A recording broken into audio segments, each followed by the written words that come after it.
For those tough wake-ups. Stats are misleading. It's Marsh and Melo. Major foul. Wake up to serious sports talk. T-Fist is there. It's Marsh. The CFL, baby. And Melo. I love Canada. It's Marsh and Melo. This is football. For those tough wake-ups. They're heating up. It's Marsh and Melo. Coming your way, Hamilton. Wake up to serious sports talk. Gas tank gonna be full. It's Marsh In Canada. and Melo. Why not, eh? It's Marsh and Melo. Thank you, Canada. Everybody's doing it. Good morning, and thank you for being here with us. It is Marsh and Melo coming out of week number 6 of the Canadian Football League season. As always, we begin by thanking the people that are able to allow us to do this week over week over week. I know it's not a usual length of a regular season, but it is still a grind, and we couldn't do it without Fox 40, of course. Get back in the game with Fox 40. Visit fox40shop.com to shop coaching boards, gear, and more. Use the code CFP15 at checkout. Again, CFP15 at checkout for 15% off of your order, and it just lets them know that you're listening to the podcast. So make sure that you go ahead and use that promo code. Even if you don't really give a damn about saving 15%, at least it lets them know that that you're hanging out and you're hanging out, having some fun with us and enjoying the shows. Coming up for you on today's show, we recap all things in week number 6. We get Kyle Melo's thoughts on an Edmonton return man who liked his tweet, and much, much more. Athletes who search their own name is one of the strangest things to me, and I had an experience with this back on Friday night, Kyle, as it was David Watford stepping in for Dane Evans at quarterback. As Evans goes down, Jeremiah Masoli's not playing. He's on the sideline in street clothes. And I sent out the David Watford gif. And the reason I call it the David Watford gif is it's the only gif I have of David Watford, because the only time he's really done anything is when he's gone into the game, I believe in the playoff game, I think it was the 2019 East Final, where he went into the game, had a quarterback sneak touchdown, and then there was this incredible shot the CFL and TSN got of David Watford walking towards the bench, and just naturally there was a tunnel of teammates from the Tiger Cats who created this like visual where the cameraman's backpedaling and Watford is like chasing the camera and getting in its face. And so I love this GIF. I think it's a great visual, but I never use it. And I had to send it out. So I sent it out because I said, David Watford's in the game. Dane Evans is out. This is the only thing I have of David Watford, but this is one of my favorite GIFs I have in my like CFL collection.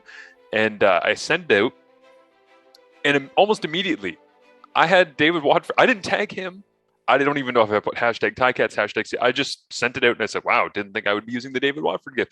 Immediately, what appears, based on her display picture, to be his girlfriend, replies to me, oh my goodness, can you send this to me? And I love this. And I was like, so wait, so you were just searching your boyfriend's name on Twitter and like seeing how people were, I'm like, that is unhealthy. First and foremost. Yeah, don't do that. I'm like, don't. That's not good for your mental health to search your name or your significant other's name and see how people on Twitter are reacting to that.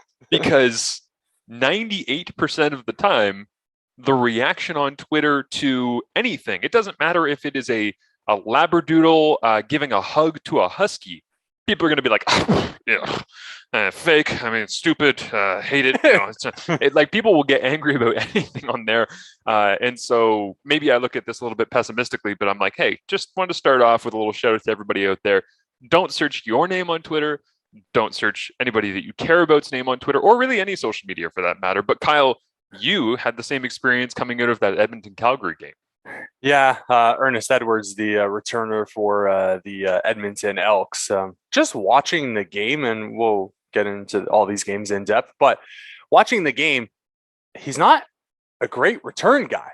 Like, he catches the ball kind of flat-footed, and then he runs, and the big thing, and you've seen this with Frankie Williams, the biggest thing is that first defender that you face, it should be one cut up the field. But this dude, like, will stutter step and just keep stutter stepping. And then he stalls himself out and he's not moving as all these defenders are coming in. And I looked it up through the first 5 games for the Edmonton Elks. This dude has like a return average of like 6 yards. I'm like, It's terrible. Yeah. Well, the one that jumped out to me too, getting ready for the BC Ottawa game, was that Chris Rainey. Now, again, Rainey took the opening. I think it was him. It might have been Shaq Cooper, but I'm pretty sure it was Rainey, the opening kickoff of the game, the late game at the end of the Super Saturday.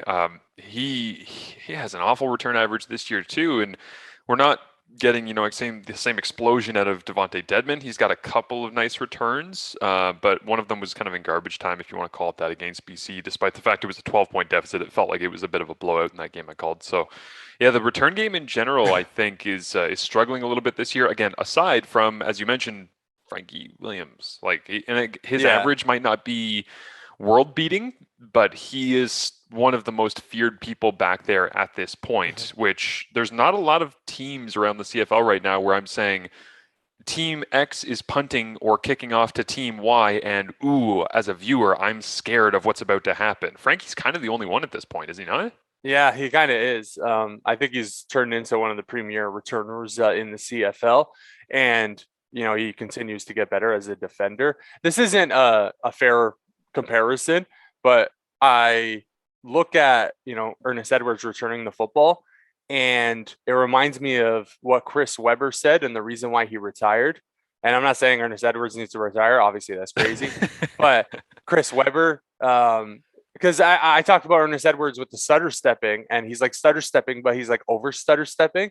Chris Webber said, he goes, the reason why I retired, I realized I was in a game once and I got a post. I was in the post and I got a pass on the block, and I kind of did the spin, and he's like, I pump fake, and then I pump fake again, and then I realized, why the hell I keep pump faking? There's nobody there. Oh, it's over. There's nobody there. I'm pump faking, and there's nobody there.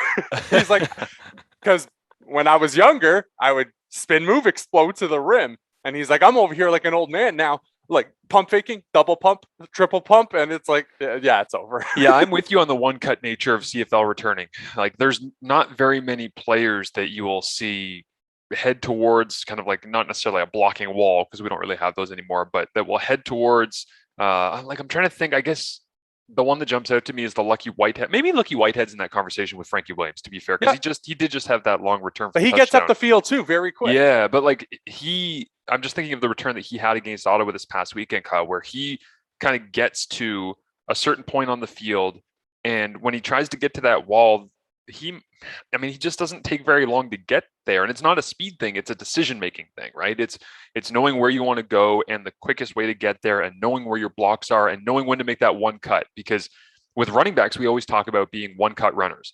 And that's like Derrick Henry, where you hand off inside zone, and he's heading to the outside of the right butt cheek on, a right side inside zone of the offensive tackle.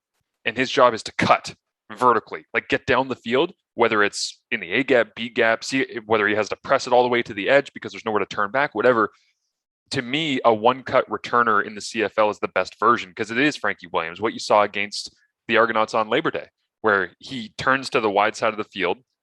And like you say, there's going to be one person who's free coming down the field, usually, whether it's a gunner, an inside coverage man, whatever. And he puts his foot in the ground and makes one person miss. Now, a lot of the returns that you see in the CFL, it's a one cut, and then the wall is there, or the umbrella is there, and then they gang tackle and he's wrapped up or whatnot. But if you can catch it clean and you can get vertical after one cut, make one guy miss, because your job is always to make the first person miss. That's the rule in returning. If you can do that and you get good enough blocking, you're going to end up in the end zone like we've seen each of the last 2 weeks. But again, this is similar to offensive football in the CFL this year. Starting out slow, doesn't look like everybody's very confident, trying to figure it out. And then now we're seeing, okay, Frankie Williams into the end zone, week 5, week 6, Lucky Whitehead into the end zone. And you're starting to see, okay, the special teams are figuring it out. We've got some high scoring games going forward here.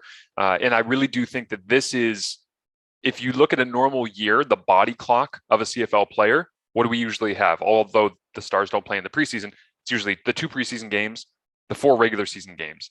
And then by the time that you get through that first month of the season, where it's Canada Day or it's the middle of July, that's when we really start to get cooking, right? The wheels start to turn and teams feel comfortable. Well, where are we right now?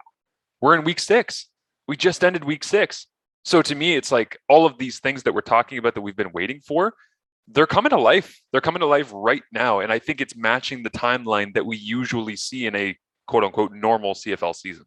Yeah, I think certain teams, I wouldn't say all the teams, certain teams are finding rhhythms, whether it's on special teams Not or Ottawa. offensively. Not Ottawa. Not Ottawa, Um, I believe, as we'll call them moving forward.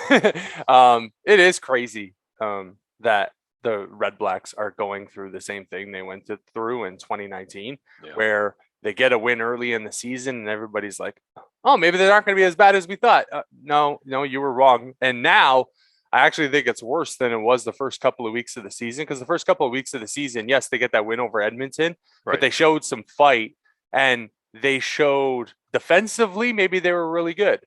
Now defensively, they have fallen apart. Man, the last 2 weeks, I feel bad for Benavides because it's been a rough go for them the last little while here. But yeah, it is crazy that Ottawa is stumbling around the way they are at this point. And I'm not here to bang on Ottawa or Lapalisse or Benny or even Matt Nichols. Like whatever. I got respect for all of those people. They've all done great things in the league. It's a tough situation. We've said since the start, roster's probably not where it needs to be in order to compete with some of these other teams.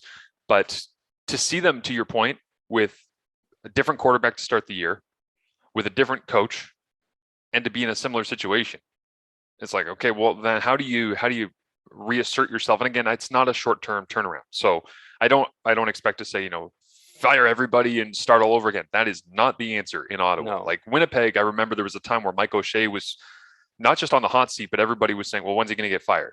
Well, now he's operating one of the finest operations in all of the Canadian Football League, coming off of a Grey Cup championship. So I tend to preach a little bit more of the patience, and I think Lapalisse and Benavides deserve all of the patience that you can possibly give to them. In that situation, you need patience, but other situations, I see why teams were quick to pull the trigger. Yeah, that's fair. But yeah, I do think Ottawa in this spot is they have to be patient with those people. And I mean, the one thing that you can't be patient with, unfortunately for them, which is really the Achilles heel, and we could just work backwards here from some of the games over the weekend, because we are talking about Ottawa and BC, is quarterback play. Like, you cannot be patient with quarterback play. They just showed that with Matt Nichols, where they said, listen, Dom Davis gave us a spark in that game, despite the fact we got blown out. Defense didn't play well enough, but we scored more, so let's go with him. And it's just backbreaking to have an interception before the half, like he had on the road in BC. And typically you'll see when you throw a bad interception that goes for 6 like that, a head coach drop an F-bomb or freak out. There was this great shot of Lapalisse on the sideline from the CFL and TSN, just walking back down his bench and just straight-faced. And to me, that said everything I needed to know, which is he knows. Like, he knows that this is not a place to get angry or furious or rip into a player, or he's like, we're not there. You can just tell the look on his face. We're not there right now. We got a long ways to go. We're going to get there, but it's probably not going to be with Dominique Davis. So why am I going to lose my mind and freak out on him? Yeah. The only thing I will say on the Dominique Davis front, when he came in, yes, he had a little bit of a spark and maybe lifted Ottawa more than they were with Matt Nichols. Matt Nichols is clearly more of at this point in his career, a methodical quarterback, where no doubt, he's going to take the underneath route and maybe they're going to look boring and he's going to have 2 passes for 7 yards and they're going to punt. But Dominique Davis is more willing to force balls in that he probably shouldn't throw in the first place. Yeah. So what's going to happen? His yards are going to be up. His touchdowns might be up, but he's also going to turn the ball over a ton. He's a high risk quarterback, right? And when you're a high risk quarterback, at times you're going to put up some numbers and you're going to move the ball. But at times, like numerous times in the BC game, you're going to turn the ball over and everybody's going to be looking at each other and thinking, oh, this isn't the guy either. Like, who do we bring in now? Yeah, well, and it's amazing too, because I get the sense from watching the other sideline in that game that not just the broadcast, because he's a Canadian quarterback, but there are a lot of people who are looking around and going like, Nathan Rourke could go in there and could play. And Nathan Rourke could go play for Ottawa right now, and they would have a better opportunity to win than with Dominique Davis. And I'm not saying that because he's Canadian. I'm saying that because he's not going to lose the game for you. He's not going to be inaccurate. And I told you since day one with Dominique Davis, I love that guy's arm strength. I love that guy's playmaking ability. I love his chances that he gets out to use the open field and scramble and move around a little bit. But I feel like we've painted him with a brush that is, well, here's some of his weaknesses, but man, the strengths, they're so worth it. And then you see a game like this and you're like, I don't know if the strengths are worth it, because the weaknesses are the thing that's going to shoot you in your foot. Now, they would have lost anyways. Like, let's be real about this. But this is an opportunity for Dominique Davis to prove to this team that he should be the backup regardless of who the starter becomes, or to prove to another team that he's ready to be a serviceable backup that will give you a game or 2 or 3 or 4 if your quarterback gets injured to make some plays and keep you in the win column. I haven't seen that. I just haven't seen that. So I don't know how long they can ride this, but at the same time, barring trade, I have no idea what Ottawa was supposed to do at this point, because Michael Riley is a statue back there, being able to look down the field, throw down the field, relatively clean pocket, all the rest compared to 2019. And he compared side by side with Dominique Davis in that game. It was like, well, I know that Riley's not going to make the big mistake in this game. He might make some little mistakes, some incompletions, a couple of missed throws. He's not going to make the one that breaks you. Yeah. So I never felt like Ottawa had a chance of threatening BC in that game, even from the kick. I mean, the opening kickoff is, if Richard Leone isn't Gumby and can't run as fast as Chris Rainey, because he runs like a gazelle because he's so tall. His strides are like, one of his is 7 of Rainey's. And so when I see that on the opening kickoff, I'm like, I know how this game goes. It's just, you have that vibe when you've watched enough of these teams. Yeah. If we're going to go backwards here and dive in deep on this BC Ottawa game, there was a point in the, I think it was the second quarter. I could be wrong. Could have been later in the game, but where I think Paul LaPolice is like, as a coaching staff, we're going to have to pull out all the stops, right? What did they fake a punt twice? Who fakes a punt twice? Yeah. They had to, because they had to keep up with BC. Their defense wasn't slowing down the Lions. And they're like, yeah, we're going to have to, put Ryan Davis in the backfield on a punt and let him run for a first down. And then Richie Leone's chucking the ball 15 yards down the field on another punt. And it's like, yeah, this is stuff we have to do, or else we're going to get absolutely throttled in every game. And this, I've been writing articles for, the betting perspective on cfperspective.com. And I don't know what the betting world is going to do with the Ottawa Redblacks. I don't know what they can set a line at where people are just stop betting the game. That's the whole point about betting. You're supposed to drive traffic to that game. And it doesn't have to be a ton of traffic, but you need to have lines for games. That going into that game in BC, what's a spread that they could have put? 16? 15, 16? Okay, that's great against the BC Lions. What happens when Ottawa plays the Winnipeg Blue Bombers? Yeah. What are you going to put that spread at? 20? What is it? We're going to have a college football spread now? And guess what? I still might take the other side, because until Ottawa can prove they can stay in games, I'm like, I'm going to ride this out. I didn't have a good week. This week I went 1-3. Only game I got right, BC Lions against the Ottawa Redblacks. And I said in the article, until Ottawa changes the trend, let's ride this out. Yeah. And the terrifying thing for me, from a betting perspective for people out there, is that Ottawa should not be able to cover whatever the spread is that they put out in most of these games. And that's not just a blanket statement to crush them. It's just most of the games, if the spread is set in an honest way, they're probably going to lose to the spread. But Ottawa's going to, just because of the way this works, Ottawa's going to be good for 2 or 3 games this year where they will screw you. Where Ottawa will come to, because LaPolice is that good of a coach, they will find a way. They'll get a big return. They'll have a splashy game where Matt Nichols out of nowhere throws for 3 touchdowns as he comes back. And that's questions of, well, is he the future quarterback in Ottawa? Maybe. And like, this is what happens in a CFL season. So yeah, I'm with you. They're the safest bet right now in the CFL, unfortunately for Red Blacks fans, but it still remains that there's going to be a couple of times this year where they're going to show you it's not going to be a completely lifeless 14 games over 16 weeks. Like, at some point, they're going to dig out 1 or 2 more games. I'm not going to say they're going to feel like Edmonton week 1, but they're going to be something where they're going to go against what they've done the whole year. And if you're betting on that, that's a frustrating loss if that's the way that you're going to end up losing that. Yeah, absolutely. On the other side for BC, I thought Michael Riley looked a lot better. I thought he was more in a rhythm. That receiving core for BC, I think we underestimated them before the season started. And I'm with you, and kudos to you for preaching Lucky Whitehead as a receiver in that offense, because I think, BC is really starting to utilize them the way they need to. And Brian Burnham is always going to be Brian Burnham and put up so good crazy stats and make crazy plays during the game. One of the catches he made for the touchdown was insane. But when you have playmakers like that, utilize them. We'll talk about later in the show about coach that's not utilizing his star players, but whatever.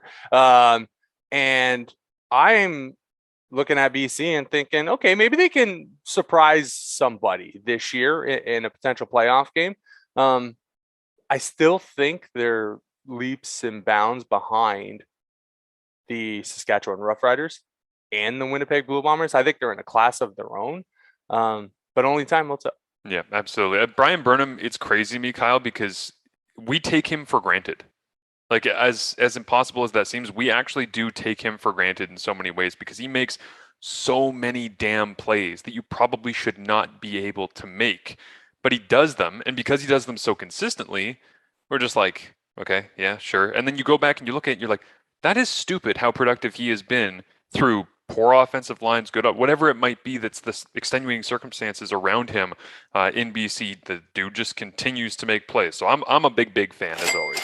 Sports! All right, we're going to take a quick break. When we come back on the other side for you here, we will dive into the 3 other games of the weekend. Calgary, Edmonton, Saskatchewan, Winnipeg, and Hamilton, Toronto down at BMO. It was a beautiful night for a football game down there, man. I kind of wish that I was had an opportunity to go down to that one. Go watch the Argos play. That's a cool stadium. I actually think that's a very cool stadium for people to go check out. But it is Marsh and Melo right here for you on Canadian Football Perspective. Marshall Ferguson here for my friends at Forced Joni. Some of the specials and features they've got coming up over the next couple of weeks. Triple Bogey Contest giveaway $5 tall cans of Triple Bogey Lager and Amber. Every Triple Bogey sold will be a ballot into a draw to win some great golf prizing, including a grand prize of a custom Triple Bogey golf bag. Yeah, I get it. It might be late in the golf season. Maybe you've already shut it down. Nah, let's be real. You haven't shut it. Kyle Melo hasn't shut it down. I know that. That dude will golf until December. He don't give a damn. They got some great meals in and around the barbecue, on the patio, still going strong, a summer drink menu that's continuing into the fall, and daily drink deals such as Sangria Saturday, Corona Buckets, and $9 classic cocktails. For more information, follow them on Instagram at @4.stagione. That's FORESTAGIONE. For those tough wake-ups, John Gott drank a beer and then crushed it off the side of his helmet. This was a damn Canada Heritage moment. it's Marsh and Mello. I've been talking about it for probably 5 years now, and I finally pulled the trigger. Saw that beer, chugged it, and crushed it over my head, and that was about it.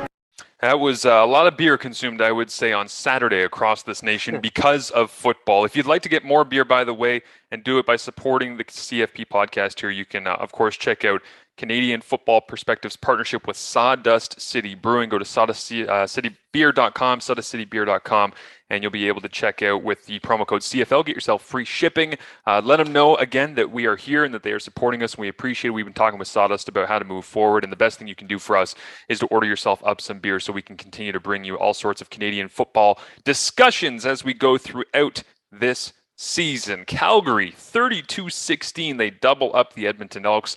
I did not necessarily see this being the point spread on this one. However, when you score a touchdown on essentially your final offensive play of the entire game, as they did because Dave Dickinson is ruthless and I love him for it, then yes, you are going to end up with a big spread like that, the 16 points between Edmonton and Calgary in the rematch. And so it is the split between Edmonton and Calgary between Labor Day and the Labor Day rematch. Bo Levi Mitchell returns 23 of 42, just 54% completion percentage. Now, completion percentage can be a little bit dismaying when you're trying to do analysis. I think there's a lot more important things that go into this. He still throws for 276, 1 touchdown, 1 interception.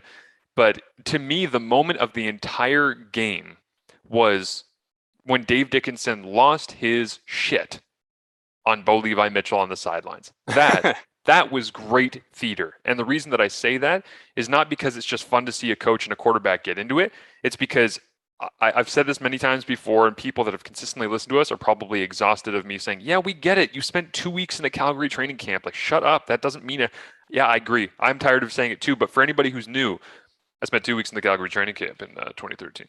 No, but I was there, so I understand the dynamic a little bit of that locker room and of that relationship. I was there when Bo Levi Mitchell was sitting behind Drew Tate and Kevin Glenn, and he was learning the offense, and he was making his way up, and it's before he's ever in a Grey Cup with them. And I see a moment like this past Saturday where Bo takes, in the first half, 2 delay of game penalties because his mind just isn't, the wheels aren't turning the way they should to get them to the line of scrimmage, make the calls at the line, get the snap up, put people in motion. He's not doing all of that as quickly as he should. At least that's what it looked like. And when he's not doing that as quickly as he should, Dave lets him know about it. But there's a lot of relationships, quarterback to head coach, linebacker to defensive coordinator, special teams guy to punter, long snapper, whatever, where if they come off the field and they know they've made a mistake and you rip them for it, what are they going to, they can get defensive. They can, oh no, it's not my fault, or they didn't reset the play clock, or you send in the guy at the wrong time in the huddle, too late, maybe you should call in the play earlier to me. Maybe this is on you. Like maybe I didn't get the information, and then I'm trying to hurry, but I need the play earlier. And again, I'm not going to lip read on this one. I don't know what the exact issue was with them not getting the snap off. But Dickinson, based on his reaction, it seemed like he was pretty comfortable that he was not in the wrong, and that it was on Bo. So he lets Bo know about it, and Bo doesn't get defensive. On the sideline, they both say their piece. They're both frustrated. They know they're better than this. Dickinson hates the penalties and the dumb, clumsy play and the procedures and the offsides, whatever. He hates all of that stuff so much, as most coaches do. But Dave really lets you know on the sidelines. Like he'll go storming around and he'll be angry about stuff pretty visually. So when I see Bo come off the field, they both say their piece. They both get frustrated. But you know what happens right after, Kyle? They're done with it. And they just move on. And they're totally back down to, okay, what's the next haul? And they just start going to work again. And I'm like, man, that seems simple. That seems like something we should all be able to do. But it's not. If you watch quarterback coach, there's a great moment when the Ticats were going towards 0-8, where Zach Collaros comes off the field after throwing an interception to Trey Roberson in Calgary in that 60-1 loss, where he throws the interception, he walks over, and Kent Austin says, "What happened?" And Zach starts to explain. He's about 3 words into the explanation, and Kent puts up his hand and says, "I've heard enough," and walks the other direction. And it's like, that is not the way that you create that relationship that we just saw between Bo and Dave. And I just think that's such an important part of understanding that, listen, Calgary's in a bad spot right now in the West Division. We understand that. It's unfortunate for them. Just trying to look up real quick here where they're at. They are still at the bottom. They're 2-4 on the year. But when you've got a relationship like Dave and Bo do, if you get enough from some of the other parts of that team, they can win some games and crawl their way over the next 10 weeks back into the conversation. Yeah, glad you brought up that Kent Austin, Zach Collaros relationship and maybe the lack of it, because I remember, and I can't even remember what the story was, but Zach Collaros had said something in a press conference. And then Matthew Shinetti, during a press conference with Kent Austin, had relayed what Zach had said. And actually, I think this might be even after Zach was gone from Hamilton when they started the season 0-8. And, Kent said, "Wait, Zach said that?" And then he went on to say, he went on to say, "Oh, me and Zach have a great relationship." And it was like, no, I wouldn't say great. I mean, you had a working relationship potentially, but not fantastic. And we saw that at times in Hamilton.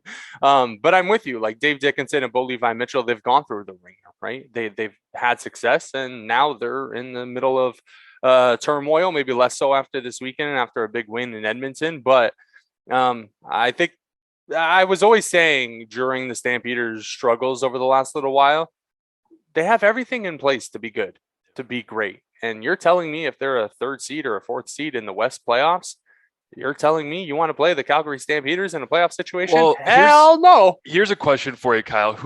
And I'm only asking this because I don't have a great answer myself, and I think it's an interesting discussion point. You mentioned this about BC earlier, too, because of Burnham and their ability to throw vertically and Riley being the old lord. If the 3 seed is BC or the 3 seed is Calgary, who scares you more as an outside looking in 3 seed who's going to have to do the Winnipeg Blue Bombers of 2019, win on the road, go to the Grey Cup, win on the road? Ooh.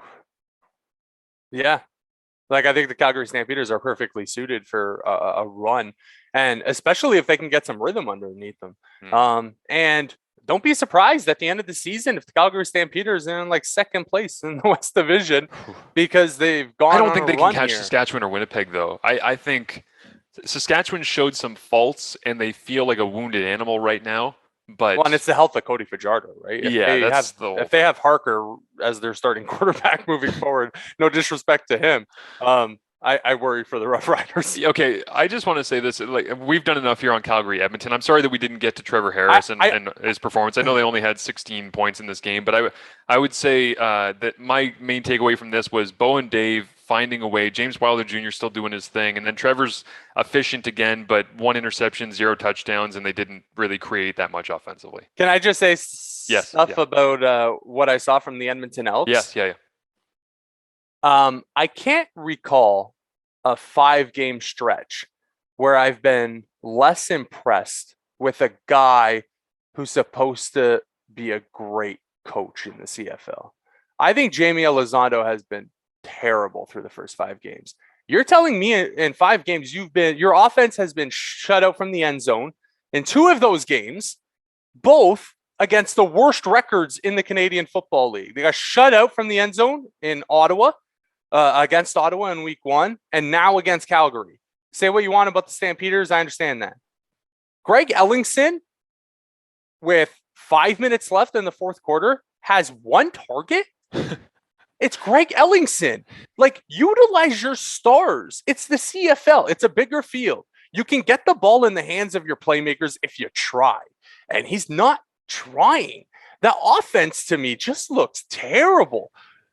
Inconsistent. And for Jamie Elizondo, listen, Devon Claybrooks got fired after 1 year as a head coach in the CFL. If Jamie Elizondo, who's supposed to be this offensive genius, can't get Edmonton into a spot where, oh boy, we're out in the first game of the playoffs, or we didn't make the playoffs because our offense just can't figure it out, that guy should probably be fired. I'm just saying. I'm just putting it out there. Jamie Elizondo, just offensively, I don't know what's going on with the Edmonton Elks. So inconsistent. And even when they've hit their peak, and I would say they hit their peak probably against BC. I think it was a Friday night game where they looked to be in some sort of rhythm. It was after, obviously, the Edmonton Elks started the season horribly. But right now, with all those playmakers on offense, and you can't get into the end zone in 2 of the 5 games, it's embarrassing if you ask me. Yeah, and I'll just say this about Edmonton. It's a bit of a weird happenstance that when I see the way that Greg Ellingson's being used this year, it's very reminiscent in terms of the inconsistency that you speak of to what Darrell Walker was with the Toronto Argonauts in 2019, where everybody's going, why can't you get the ball to? You need to get him more targets. You need to, and then you know what they did? Toronto, I believe it was like week 6 or something in 2019, went into Calgary, and it was like they were only throwing to Darrell Walker, and he had a great game. I kind of get the vibe that that's what the Greg Ellingson game against BC was. Like in BC on that Thursday night victory a couple of weeks ago, week 3, week 4, where they fed him a bunch. He made a bunch of great plays, and we're all like, Greg Ellingson is back. And then you go through Labor Day rematch, and you're like, okay, this is kind of like back to the way that it was in weeks, not necessarily week 1, but week 2, maybe week 3. And yeah, it does make you wonder, why is it so up and down? And it's funny as well to me that Greg Ellingson, I view as being like 2019 Darrell Walker with Toronto. You know who else is on Edmonton? Darrell Walker. So they, like, it's a funny team, man. I don't have any answers for it as of right now. I can look at all the numbers I want, all the percentages. I can look at the target rates. I can look at parts of the field they're getting the football. I can even watch the film and see the progressions, and maybe there's a good reason why they're making their way off of Ellingson or Walker for certain coverages because teams are doubling down on them or whatever. Yeah. But it still defies explanation because, yeah, you just can't get to that point in the game late in a close game like they've had Labor Day or the rematch and not be force feeding that person, because when you do, good things tend to happen. Like, they don't throw a lot of interceptions for Trevor Harris when they're forcing it into Greg Ellingson. They're better than that. And it wasn't even the offensive struggles that got to me. It was the game management for Jamie Elizondo.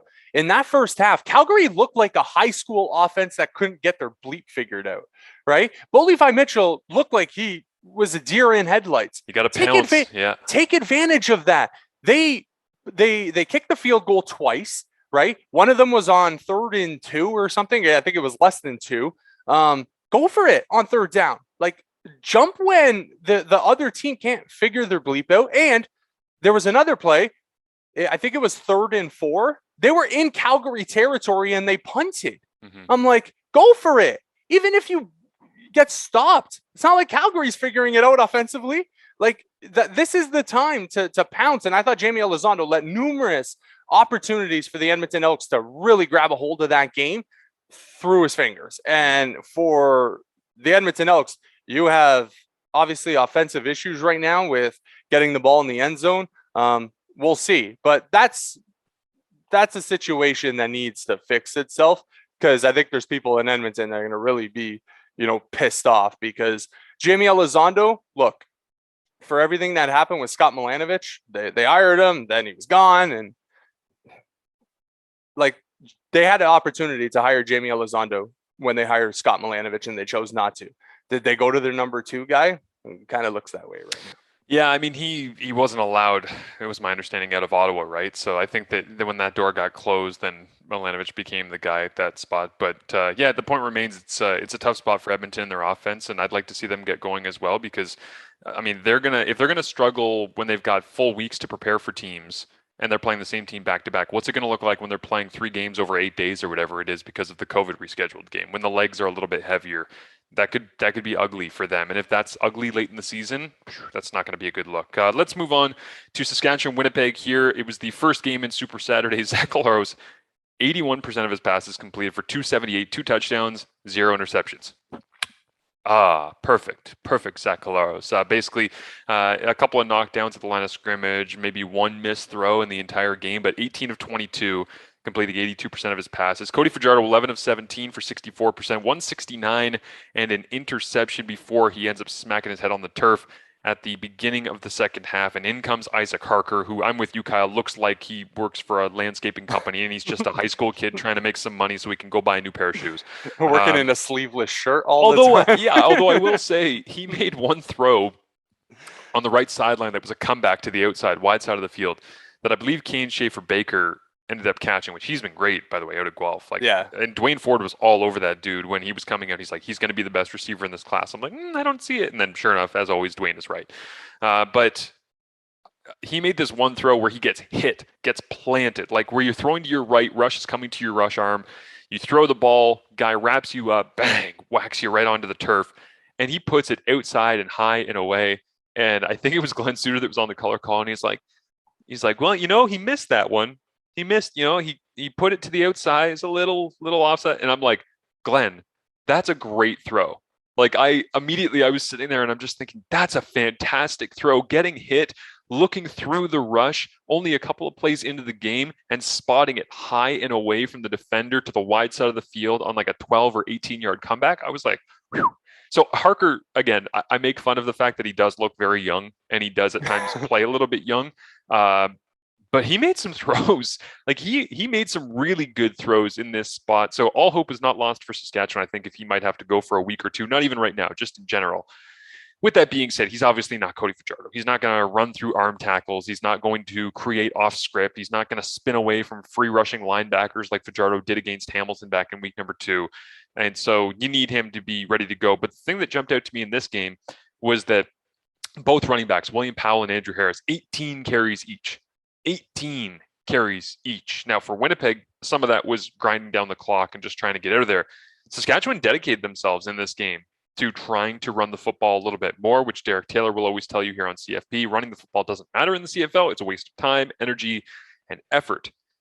But when William Powell was out there getting 88 yards, 4.9 yards per clip, he's got a long of 12. You mix in Cody Fajardo with a couple of rushes off of zone read type stuff where they dive down on William Powell and Fajardo's pulling it out. Not all is lost for Saskatchewan. I get it feels frustrating. I get that's the team you don't want to lose back-to-back to. They got the best of you. Their defense is better now. What do you do to figure it out going towards a playoff matchup with them, which feels inevitable at this point? Yeah. For the Saskatchewan Roughriders, I said before last week's game, before the Labor Day game, I said the big thing for Saskatchewan is if their offense can put up points, can Winnipeg equal them? Credit to Zach Collaros, because at this point in the season, he looks like the MOP.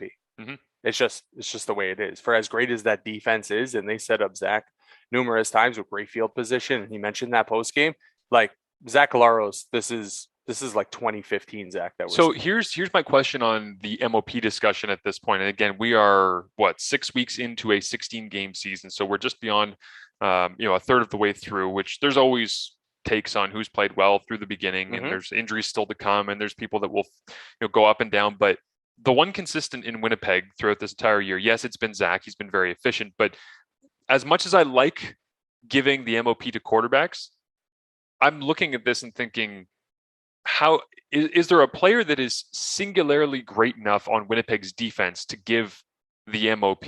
Willie's always there, right? Whether it be Willie or Jeffcoat or Big Hill, because it would be one of those three. And you would have to think it would probably be Willie or Jeff. I mean, Jeffcoat's got 4 forced fumbles thus far this season. Like, he's got 4 sacks, 4 forced fumbles. He is singularly, which is what you look for in an MOP, changing the game. And it's not that Claros isn't, but I think we can all agree Winnipeg, their victories have come, and they've been kept in games, even in losses like against Toronto in week 3, because of the defense. Like, the defense is the reason. So I kind of don't love the idea that we're going to give Zach the MOP because he's playing at a very good level, not great, not out of this world. He's not leading the team necessarily, dragging them towards victories that they should be losing. But the thing that's keeping them in it and that's allowing Winnipeg to be successful in the grander scheme is the defense. But you can't give the MOP to the Winnipeg Blue Bombers defense because they are the most valuable player in the entire CFL. Yeah. But you have to choose one player. So then the question becomes, if they stay this dominant, they keep them in games enough. And if Claros starts to kind of, and I hate saying that, he's not full value because he is. He's making great throws, great decisions, and he's working within their system. But the reality is the Bombers' situation in their system is never going to be conducive to a quarterback throwing for 500 yards or leading the league in touchdown passes. So if that's not going to be the case, they're going to lean on Andrew Harris. They're going to throw a lot of screens. They're going to control a clock. They're going to use their big offensive line. And then they're going to wear you down with their special teams, with Theodric Hansen, the crazy global German running around out there doing all sorts of fun stuff. Les Moreau to Japan, another global that's getting lots of snaps with them. And then their defense is just going to overwhelm you. Just the bodies there. I mean, Jonathan Kongbo being a rotational guy is stupid. Jonathan Kongbo is an NFL-worthy talent if it were not for an ACL tear at Tennessee in his final year. And so the idea that it's like they have such a plethora of riches. There was a dude who made a tackle, like he was a defensive tackle for Winnipeg. He planted Harker in the second half. I've never seen him before. Didn't even know his name. I'm like, they're pulling people out that are getting hits on the quarterback that look like they could be great CFL players who I've never heard of before because they're just rolling people through. So again, not to jump on your MOP discussion, but it's just, I want people to think about, if Zach and the Bombers continue to win football games, does he deserve the MOP just because he plays quarterback on the most successful team? Or do you have to start looking at, okay, what's the real value of why Winnipeg is having this success? Because to me, it's the defense. And then you have to wonder in your own mind, who would you pick from that defense to be the person who's deserving of the most outstanding player across the entire CFL? Yeah, this is an interesting conversation to have. I will say for Winnipeg to give the MOP to one of the guys on probably that defensive front, one of the guys in the front seven, right? Yeah. So it's either Willie, DeAndre Jackson. Alford, boundary corner. Congratulations, you're the MOP. Yeah, it's either Willie, Jackson, Jeffcoat, or Adam Big Hill, like you said. The thing for me is if Zach can create enough of a gap between himself and the rest of the quarterbacks in the Canadian Football League. In 2019, we didn't select the quarterback as MOP. I think tendencies will tell you, the voters will just say, okay, let's go back to the quarterback thing, right? And just give it to Zach. Right now, Zach, 9 touchdown passes on the season, 3 interceptions. There's another quarterback tied with him with 9 touchdown passes. It's Vernon Adams Jr. Here's the thing. Zach hasn't played Ottawa yet, right? Like Vernon Adams Jr., that's why his numbers are so high, because he got to play the Ottawa Redblacks and absolutely destroy them and put up 51 points. Outside of that, the next quarterback has 6 touchdown passes. Zach's already kind of creating that gap. Nobody's crying right now for Vernon Adams Jr. to win MOP. That's my thing. Zach's not really fighting with the guys on his defense. He's fighting against other quarterbacks because voters will go look at statistics. And if Zach at the end of the season has 6-7 touchdown passes more than the second place guy, people are going to say, oh, he was definitely the best quarterback this year. Yes, he has a great defense, but I can't decipher which guy to pick on the defense, so they cancel each other out, right? Like Brandon Banks in 2019 won the MOP because his numbers were undeniable. And the gap between Brandon Banks and the other great receivers in the Canadian Football League, and I think it was Brian Burnham that was kind of second in terms of receiver numbers, it was so large and no quarterback was jumping off the charts. That's why Brandon Banks won, because his numbers were stupid. And I just think this year, if Zach can create that gap, then I think he wins the MOP. Look, I said Cody Fajardo was my MOP pick before the season. I didn't think the Riders had issues on their offensive line. After watching that game, boy, their offensive line just got pushed around like Hamilton did in week 1. And then obviously Fajardo gets hurt. And I feel bad because, Fajardo goes out, and I've been saying for the last couple of weeks, Fajardo needs to learn how to not take hits. That hit wasn't his fault. Like, the pocket collapsed around him, and he tried to make a play and obviously slammed his head off the ground. We say it week in, week out, but that Winnipeg defensive line is going to make you question the validity of every offensive line they go up against, because it seems like every week we come out of the game and we go, man, is that offensive line struggling? And then you have to keep in mind, let's look at the consistent trend. Winnipeg's been doing this to pretty much everybody thus far, except for Toronto in week 3, where they just got run all over, which I don't know what the hell Winnipeg does when they come to Toronto, but they lost that game in a 20-point comeback in 2019 on the road in Toronto, and then they lost week 3 in Toronto again this year. So I don't know. That's a weird one to me. But you gave me a perfect natural segue there, Kyle, when you talk about quarterbacks learning how to protect themselves.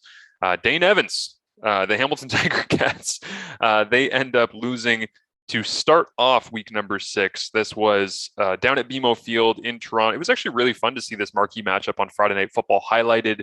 No games around it, nothing before, nothing. It was the main focus. 17-16 is the final, as David Watford leads them down the field, gets into the end zone, and then Michael Domagala doink, and now the Ticats have themselves a middle of the pack situation in the East Division, as Toronto gains a game back on them as they get the split between Labor Day and the rematch here. But Dane Evans, I have so much respect for, like the way that he ran in the open field, and he jukes a defender and he lowers his shoulder into a guy. But I've always said this about the Western Mustangs quarterbacks and the way that Greg Marshall calls quarterback runs, or allows his quarterbacks to run, or encourages his quarterbacks to run, is that it's great up to a certain point. And I would love to look at the number of snaps taken and the number of called running plays or scrambles or quarterback sneaks that a quarterback takes before their breaking point, because I do believe there's a breaking point. And Dane has not taken several hits over an 18-game season, but in that game, the reality is, here's the fanalytics, if you want to call it. Okay, this is some bro science, some bro math for you here. The more hits you take, the higher the percentage you're going to end up getting something injured. Yeah, crazy, right? Like, obviously, that's why people talk about protecting themselves. That's why running backs are a dime a dozen. Exactly, because they get hit every single play. And so at some point, they are going to get injured, because the human body is not designed over a long haul to take the beating that running backs do. So with that being said, Dane didn't do anything wrong. He didn't leave himself vulnerable. He wasn't trying to get injured. He wasn't trying to be a tough guy. But the more you get hit, the more likely it is that you're going to get injured. Something's going to go wrong with your body. It's the sad reality of contact sports and professional football. In this game, whether it be because of game, score, situation, approach, whatever, the Ticats through 3 quarters were passing the football on 94% of their snaps. They had called passes on 90. They had essentially a quarterback sneak and 2 runs compared to 20 or 30 some odd passes going into the fourth quarter.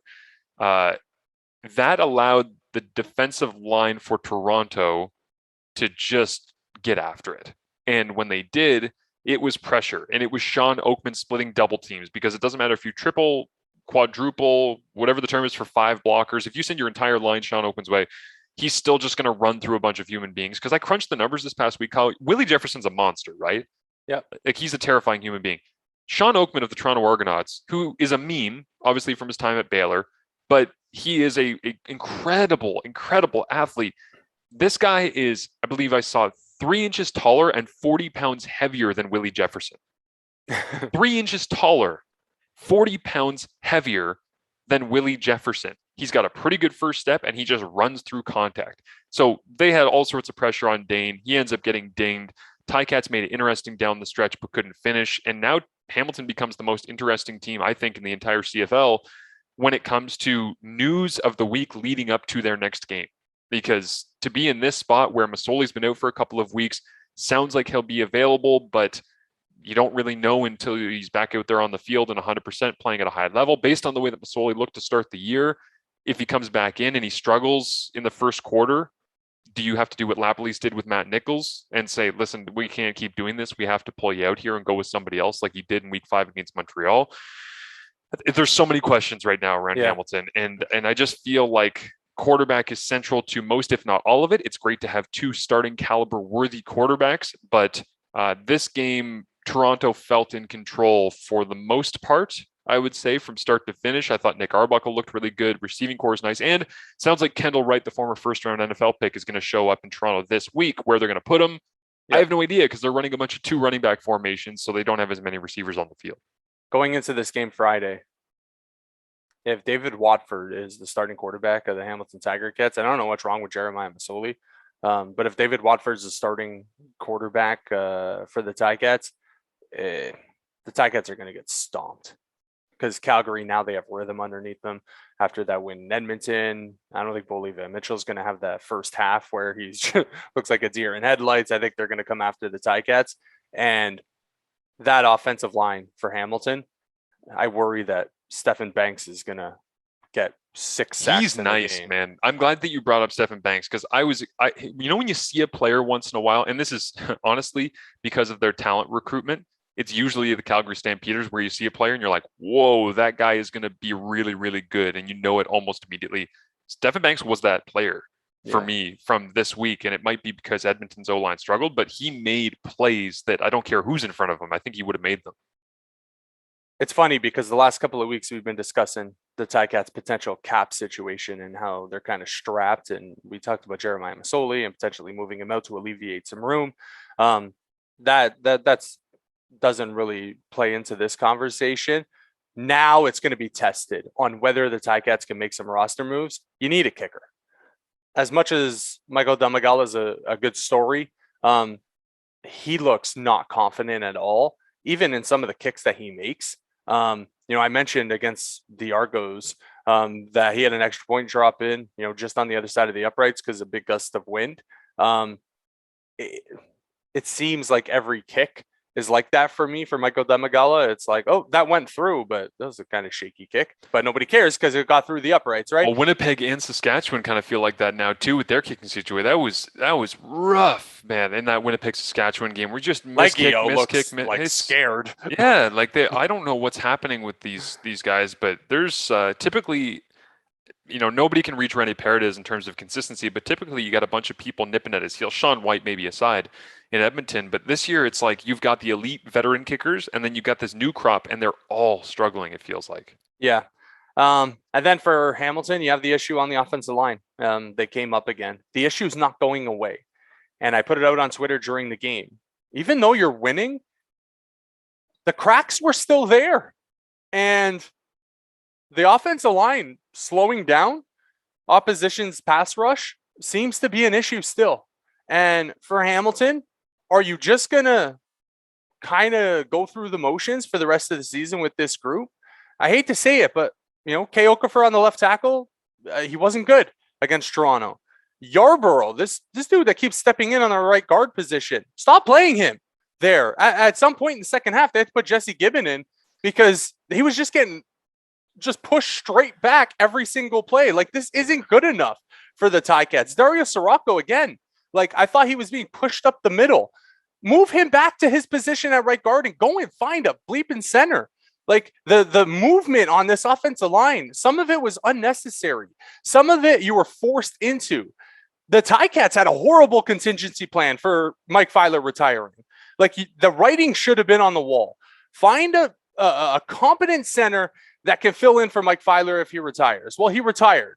And their idea was, let's take our very good right guard and put him at center. And then let's put a right guard in that position that can't do the job. And now you have a new center with a right guard that can't do his job. Madness out on the left tackle with Kay Okafor. And it's like, none of it is good.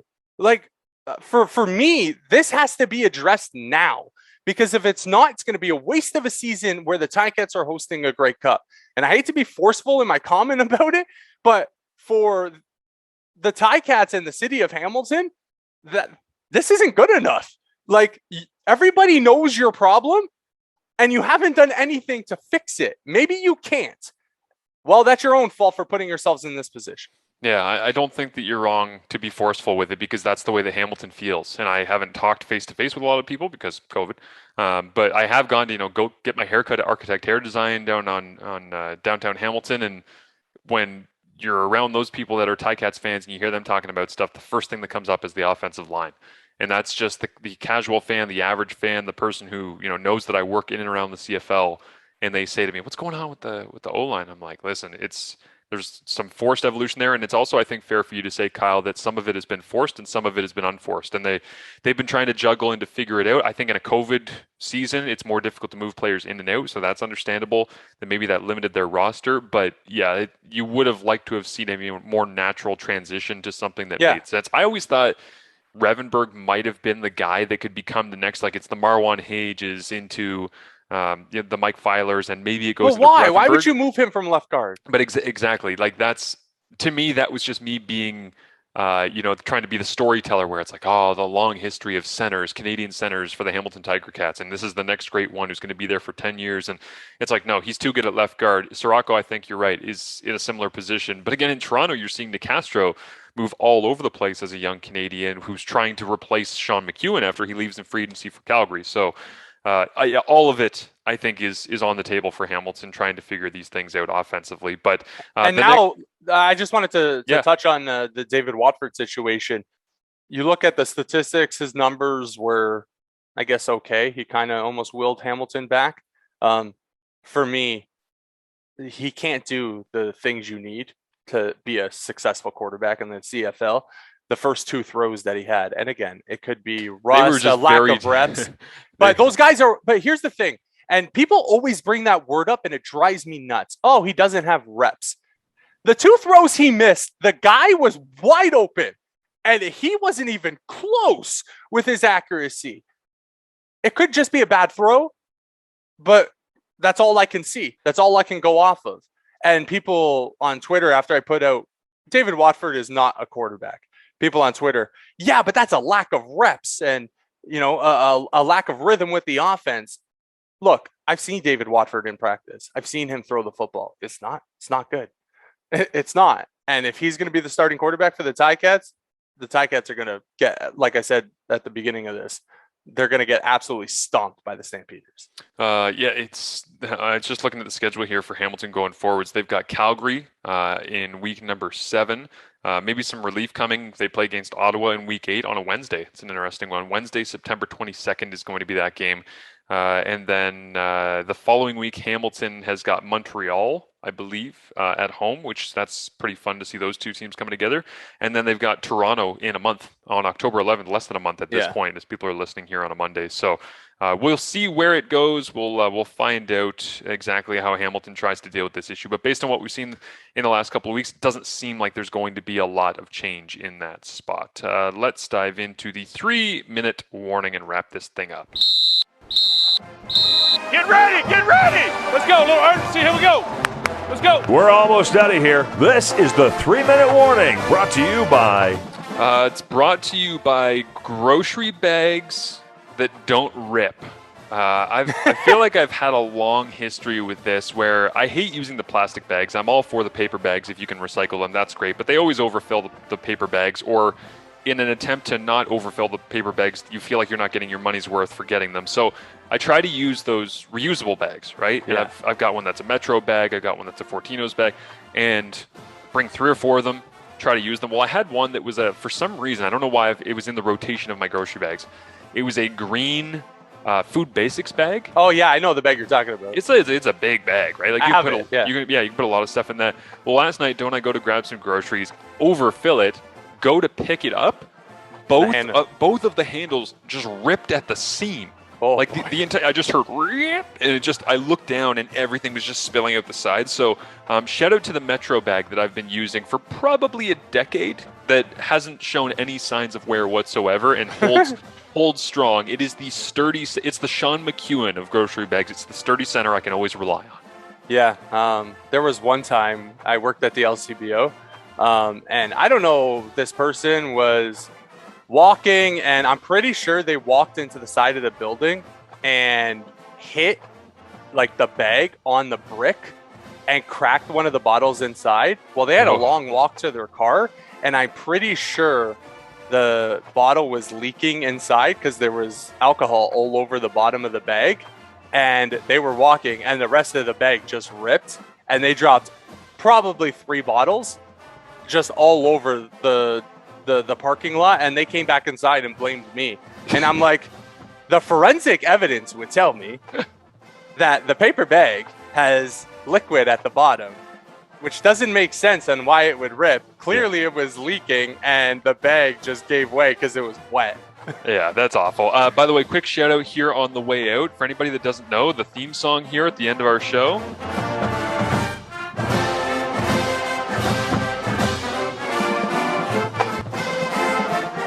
That is the Sons of Marshall. That is the Marshall fight song. And Marshall football, big win over the weekend, Kyle, against one of those big teams that you're always scared of when you're playing college football in the United States, North Carolina Central. They were able to get the victory over them. 44-10. They beat up on Navy 49-7. Now they are coming home to play against East Carolina this Saturday. U Sports also gets underway. McMaster against Western is a marquee matchup in the OUA you're going to want to be checking out. And we've got an exciting announcement coming up for you tomorrow with our friends at Ontario University Athletics that we'll give you a little teaser for on that one. So stay tuned to all of your CFP channels. What do you got, Kyle, on our Thundering Herd? No, that's great stuff. Not in the Thundering Herd, but congratulations to them. Notre Dame, are they the worst good team that you've ever seen in your life? Week 1, almost lose to Florida State. Mackenzie Milton wills them back. Week 2, almost lose to Toledo. By the way, Florida State in week 2 come out and lose to Jacksonville Bleeping State. I played high school football with a guy who went down and played at Jacksonville State, Billy Peach, who played offensive line with the Calgary Stampeders for a little while, and now is a real estate agent, I believe, in Kingston. And they have some talent in Jacksonville State, but holy hell, Florida State, what is that? But Notre Dame, what happens when you play a good team? Are you going to get stomped? Goodness, that's a mess for all of them. Alabama, Oklahoma, Clemson. There you go. I just told you everything you need to know about college football. There's only 3 good teams. Alabama's going to win the national championship. They're so good. And Georgia. Like, there's 4 good teams in all of college football. The rest of us are just watching games on the weekend for fun. But Alabama finally has maybe the best quarterback in the history of the program. My God, he's so good. I'm terrified what he's going to become, what Alabama's going to. Like, they were blowing people out by 1 billion before they had quarterback play. And then they got Tua. And then they got Jalen Hurts, and they're like, hey, let's just do it the way everybody else is doing it. And then they got Mac Jones. Yeah, like you see the way they're recruiting now. It's they used to get the running back or the linebacker. Now they get the running back, the linebacker, and the quarterback. The most important position on the field. They're no longer trotting out their A.J. McCarrons. They're now putting out like future NFL Hall of Famers. You're like, oh my God, please don't let this be a thing. But they become a receiver too. Like all the receivers they're pumping out to the NFL, and now the guys that they have now, Mechie is just killing it at Alabama. It's weird. It's an insane program. It doesn't make any sense. Just like this one. Marsh and Mel, thanks for tuning in, everybody. Thank you, as always, to Fox 40 and Sawdust City Beer for supporting us and allowing us to bring you this show. Make sure you go to fox40shop.com, use the promo code CFP15, and go to sawdustcitybeer.com as well and use the promo code CFL. Hook yourself up. Have some fun as we head towards week number 7 of the CFL season. Thanks for tuning in. For Kyle Melo, I'm Marshall Ferguson.